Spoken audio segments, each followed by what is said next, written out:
तो हमारे साथ इस वक्त एक वरिष्ठ पैनल है जिसमें राघवेंद्र सिंह हैं जो कि प्रवक्ता हैं भारतीय जनता पार्टी के, डीपी यादव नेता समाजवादी पार्टी के और सर्वेश पाठक पॉलिटिकल एक्सपर्ट है। आप तीनों का बहुत स्वागत है। शुरुआत डीपी यादव आपसे। अब क्या हर अपराधी की जाति आप लोग देखेंगे?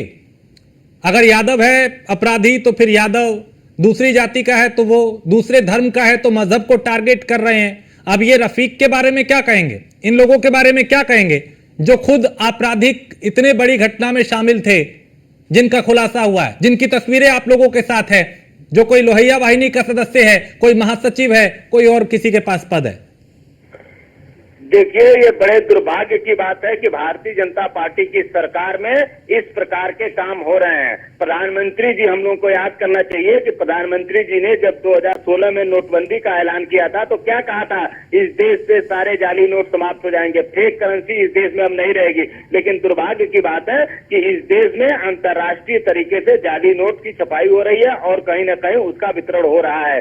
ये हमारी अर्थव्यवस्था के साथ बहुत बड़ा कुठाराघात है और देश की कुठाराघात कर कौन रहा है डीपी यादव जी? कर कौन रहा है? ये भारतीय जनता पार्टी के डबल इंजन की सरकार में हो रहा है और ये यही नहीं हो रहा है, ये गुजरात में भी हो रहा है। गुजरात नंबर 1 पर है इसमें फेक करेंसी के मामले में। डाटा ये बताता है। वहां किसकी सरकार है ये बताइए? और इतने दिनों से वहां 20-25 साल हो गए गुजरात में भारतीय जनता पार्टी की सरकार को। देखिए, मैं बताऊं महत्वपूर्ण चीज क्या है। हाँ। महत्वपूर्ण चीज ये है कि भारतीय जनता पार्टी जब से 2024 के चुनाव में हारी है तब से बौखला गई है और कहीं ना कहीं वो विपक्ष के नेताओं को परेशान करने का काम कर रही है। अच्छा, चाहे विपक्ष का नेता गैर कानूनी काम करे तब भी परेशान ना करें, उसकी पूजा करें। डीपी यादव, कोई आपराधिक घटना को अंजाम दे रहा है तो उसकी भी पूजा करें क्या? फिर ये सुनिए थोड़ा सुनिए। देखिए, ये बड़े पैमाने पर खेल चल रहा है और भारतीय जनता पार्टी की सरकार उसको रोक पाने में नाकाम है। अभी देखिए, जिस प्रकार से भारतीय जनता पार्टी के आगरा कैंट के विधायक अपनी ही सरकार को घेर रहे हैं, कह रहे हैं कि कमिश्नरेट नहीं, ये कमीशन रेट हो गया है। हम तो कह रहे हैं कि ये करप्शन रेट हो गया है भारतीय जनता पार्टी की सरकार में। आप बताइए, लखनऊ में नहीं, सरकार में डीपी यादव, देखिए आप विपक्ष में हैं, वो ठीक है कि आप सरकार को घेरेंगे, लेकिन जब आप ही की पार्टी के लोग गैर कानूनी काम करेंगे, उसमें शामिल होंगे, तो फिर उस पे नहीं। अभी तक आप देखिए एनकाउंटर को फर्जी बता रहे थे, कह रहे थे कि यादवों को टारगेट किया जा रहा है। अब आप वो रफीक है तो उसको कह रहे हैं आप दूसरे मजहब को टारगेट किया जा रहा है। मतलब ये चश्मा कब उतरेगा जाति धर्म का? देखिए, कोई भी घटना हुई हो, पुलिस उसकी जांच करे निष्पक्ष तरीके से। लेकिन जिस प्रकार से पुलिस का उपयोग किया जा रहा है विपक्ष के नेताओं को परेशान करने के लिए, उनको प्रताड़ित करने के लिए, ये गलत काम। हम तो कह रहे हैं, हम सहयोग भी करेंगे उसमें। अगर समाजवादी लोग इनकार करें तो बताइए, और अगर समाजवादी ही गलत काम करेगा तो उसका विरोध करते हैं। राघवेंद्र जी वो कह रहे हैं कि बीजेपी के सब कुछ करवा रही है, ये जो विपक्ष के नेता है उनको टारगेट कर रहे हैं। कमाल की बात है, बड़े बड़े अपराधी पकड़े जा रहे हैं, साक्ष्यों के साथ पकड़े जा रहे हैं, उस बात का जवाब नहीं दे रहे, गोल गोल घुमा रहे हैं। कह रहे भारतीय जनता पार्टी की सरकार में फलाने राज्य में ये हो रहा है, ढिकाने राज्य में ये हो रहा है, ऐसा हो रहा है। ये बताइए, कुशीनगर में जो जाली नोटों का धंधा करने वाले लोग पकड़े गए, उस पर क्या 2 समाजवादी पार्टी के राष्ट्रीय पदाधिकारी थे या नहीं, ये बताइए। और जो 10 लोग पकड़े गए वो क्या साक्ष्यों के साथ नहीं पकड़े गए कि नहीं? क्या वो अपराधी थे कि नहीं? भाई इतना सा प्रश्न है। गोल गोल घुमाने की बात कर रहे हैं, ऐसा है वैसा है, मुद्दे पर आने रहे। वास्तविकता ये है कि ये लोग जो है पोषक है अपराधियों के। जब इनकी सरकारें रही हैं, इन्हीं के माध्यम से पोषण होता रहा है। माफिया राज इनके समय में लगातार कायम रहा। चिट्टी माफिया, मोरंग माफिया, भू माफिया, शिक्षा माफिया हर जिले में रहते थे। हर पूरे उत्तर प्रदेश में बड़े स्तर से लेकर छोटे स्तर तक रहा करते थे, पत्ती जाया करती थी ऊपर। ये बात कहीं किसी से छुपी नहीं है। भारतीय जनता पार्टी की सरकार ने आया, इनको रौंद के फेंक दिया। आज की तारीख में उत्तर प्रदेश में 0 टॉलरेंस नीति के तहत काम हो रहा है अपराध को लेकर के। हाँ। और जो आपके विकास को लेकर के, विकास को लेकर के हम लोग बिल्कुल संजीदा है और अपराध को लेकर के संजीदा है। आज की तारीख में उत्तर प्रदेश से माफिया राज बिल्कुल समाप्त हो गया है। इसीलिए इनके मन में घबराहट हो रही है कि उत्तर प्रदेश से माफिया राज समाप्त हो जाएगा, माफिया समाप्त हो जाएंगे, अपराधी समाप्त हो जाएंगे, तो हमारी ये दुकान समाजवादी पार्टी कौन चलाएगा? इसलिए ये लोग इस प्रकार की अनर्गल बयानबाजी करते हैं। ये लोग जो मुझे याद हो, ये आपके लोगों ने बड़े बड़े अपराधियों को स्थापित करने का काम किया। डीपी यादव, मुख्तार अंसारी, अतीक अहमद, विकास दुबे कानपुर का था। विकास दुबे को जिला पंचायत तो सदस्य बनाया इन लोगों ने था, समाजवादी पार्टी का झंडा उसके घर में था।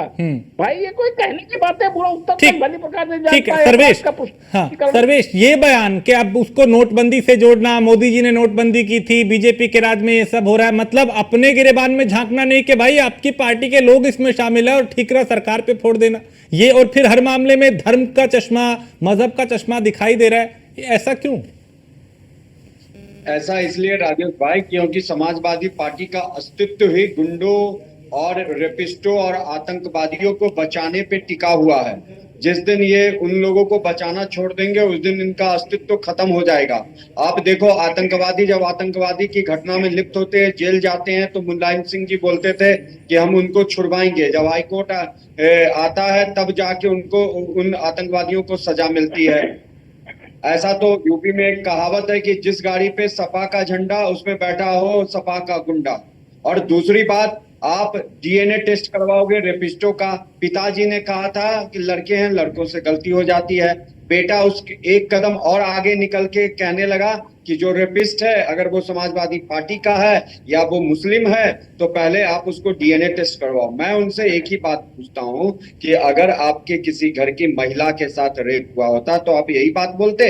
रही बात फेक नोट की, पकड़े जाते हैं सपा के नेता और फिर होती है कि नोटबंदी से खत्म हो गया। अरे नोटबंदी से तो पुराने 500,000 के जो फेक नोट हमारे इंडिया में था वो खत्म हो गया। ये 500 का नया तो तुम्हारे, कैसे उस नेता ने ये काम किया है? तो यानी कि पूरी पार्टी मिली हुई है, इसलिए उसको बचाने के लिए सब पार्टी प्रमुख भी सामने आ जा रहा है। तो इसमें कोई दो राय नहीं कि जितने भी गुंडे मवाली हो, जितने भी गैंगस्टर हो, चाहे वो आतंकवादी की घटना में लिप्त हो, देश को तोड़ने के लिए दूसरे साजिश कर रहे हो, समाजवादी पार्टी उसका बचाव करेगी ही करेगी।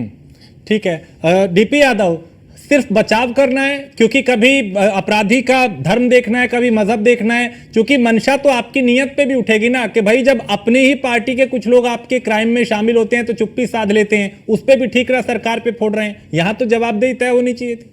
इसके लिए भारतीय जनता पार्टी के डबल इंजन की सरकार जिम्मेदार है, उनकी मशीनरी जिम्मेदार है, उनका शासन प्रशासन जिम्मेदार है, उनकी पुलिस प्रशासन जिम्मेदार है। आपको हम बताऊं, मेरठ की एक घटना है, अभी 2-4 दिन हुए हैं, वहां पर किस प्रकार से भारतीय जनता पार्टी के नेता ने भू माफिया है वो, और जमीन को हड़पने के लिए 11 बीघा कहीं ना कहीं गलत तरीके से पुलिस वालों से मिल करके और प्रताड़ित करने का काम कर रहा है। डीपी यादव, उस पे सारे सवाल पूछे जाएंगे, मेरठ में, हापुड़ में कहां क्या हुआ, लेकिन आज मुद्दा कुशीनगर का है। हाँ तो मैं सब जगह की बात करूंगा, केवल कुशीनगर की बात नहीं होगी। हाँ। पूरा बसिया उधेड़ जाएगा। नहीं तो फिर जो एक परसेप्शन ये है कि माफियाओं के साथ समाजवादी पार्टी खड़ी होती है, अपराधियों के साथ खड़ी होती है, क्या वो सही साबित नहीं हो रहा है? यहाँ पे जनता तो सब देख रही है ना डीपी भाई। पाठक जी अभी पहुंच गए आदरणीय नेता के ऊपर, क्या ये उनके अपने जो अटल बिहारी वाजपेयी के ऊपर नहीं पहुंचेंगे, जिन्होंने कहा था कि मैं कुंवारा ब्रह्मचारी हूँ लेकिन कुंवारा नहीं हूँ? कितने लोगों की इज्जत खराब किया होगा उन्होंने, बताइए। कुंवारापन अपना कहाँ दूर किया होगा? मतलब कहां से कहां पहुंच गए ऐसे? फिर अभी वो मुलायम सिंह जी के कार्यकाल के चिट्ठे खोलेंगे। नहीं, आज का विषय ये नहीं डीपी यादव, विषय ये है, चूंकि आप फोन पे हैं, विषय ये है कि भाई जब आप लोग अपराध को लेके, पीडीए को लेके, पीडीए की किसी जाति का अगर कोई अपराधी हो उसको लेके ठीकरा फोड़ते हैं, अब तो ये इतना बड़ा एक रैकेट काम कर रहा था जाली नोटों का, उसमें जो खुलासा हुआ उस पर कुछ बोलिए। उसको भी आप मजहब के चश्मे से देख रहे हैं। बोलेंगे अगर ये कुछ भी पटांग बोलेंगे तो मैं इनके एक नेता की राघवेंद्र जी वो सीधा कह रहे हैं कि इसमें डबल इंजन की सरकार है। आप सुन रहे हैं उनका तर्क क्या है? राघवेंद्र, एक किताब इनको दे दूंगा, इसका क्या जवाब देगा?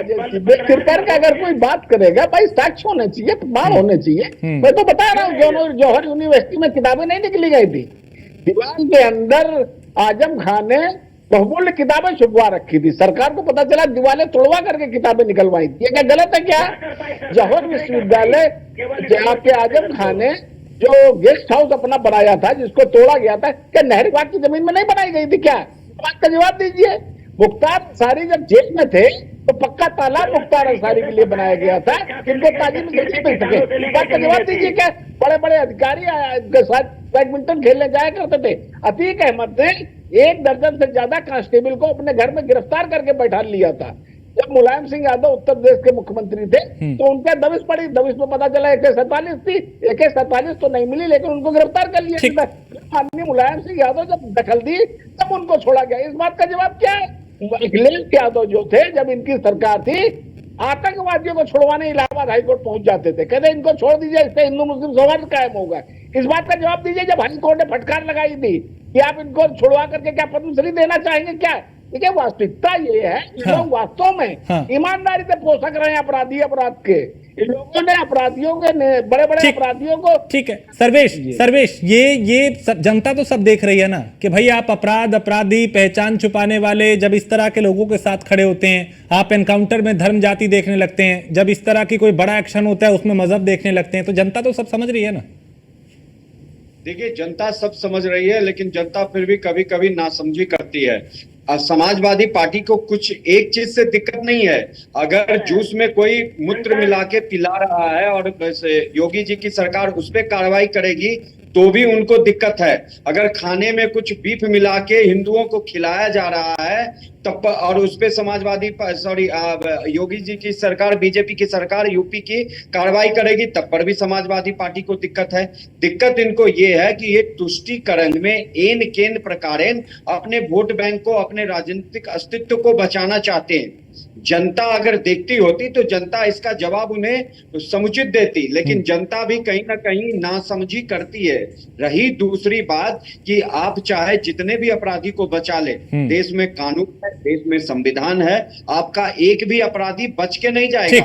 ये गए ना कोर्ट तो पहुंच जाते हैं ना 2 मिनट पे। हाँ। उसी नेम प्लेट के मामले पे। चलिए बिल्कुल ठीक है, चलिए वक्त इतना ही था। बहुत शुक्रिया राघवेंद्र जी आपका भी, डीपी यादव आपका भी और सर्वेश पाठक आपका भी। तो सबसे बड़ा सवाल यही है कि भाई आखिर इस तरह के जो आरोप लगाए जाते हैं, हर मामले को कहीं सियासी चश्मे से, कहीं धार्मिक चश्मे से देखा जाता है, अपराधियों की भी जाति देख के उस पर सवाल उठाए जा रहे हैं, ऐसा क्यों, जबकि अपराधी अपराधी है। और जब कोई बड़ी कार्रवाई होती है तब भी उस पर ठीकरा दूसरे सरकारों पे फोड़ दिया जाता है।